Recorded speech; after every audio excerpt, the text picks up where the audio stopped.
Nagsugod ang sala sa tao sa dihang ang bay naminaw.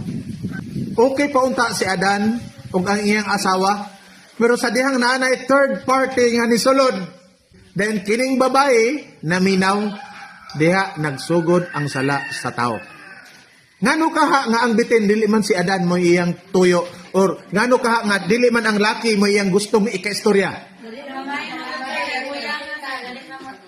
Ayan, kay ang laki dili na sayon patuohon. Usay magtando-tando ra na pero dili na dayon mo tuo. Nganong babae man iyang gustong rumbohon? Kikining babae atribida kaayo, dali kayo mo kagat og mga isyu og mga istorya. Kisay unang nitingog, ang babae ba o ang bitin? Ang bitin. Usay unang yang istorya gani? Nangumusta pa siya? Kumusta mabudiri? Yun ana. Dahil ang babae po, dito bagpon, okay ra mami, kaon ra mami dire sa mga prutas. Niingon po bitin, naabay gibawal, dito na nagsugod. Kining babae nito bag, pagyod. Siya nga, oo, naigibawal, kana. Sa dihang, paspas kayo dito bag ang babae, advance po kayo ang utok sa bitin, paspas po kayo ni advance, niyon po kayo ang bitin, karon ka, kay nisakay ka, nikagat ka sa litag. Iyon ani manggod ni. Ang Ginoo dili gusto mabright mo nang dili mo pakanon ana. Kay kung mukaon mo ana, mabright man mo.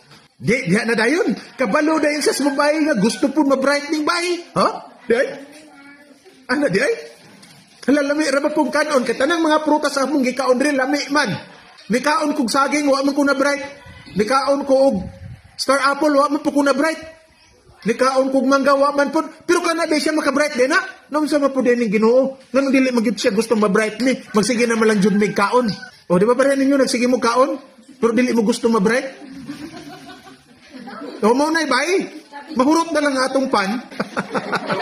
Wala pagyoy mo antog og istorya, walay mo ambit og learning.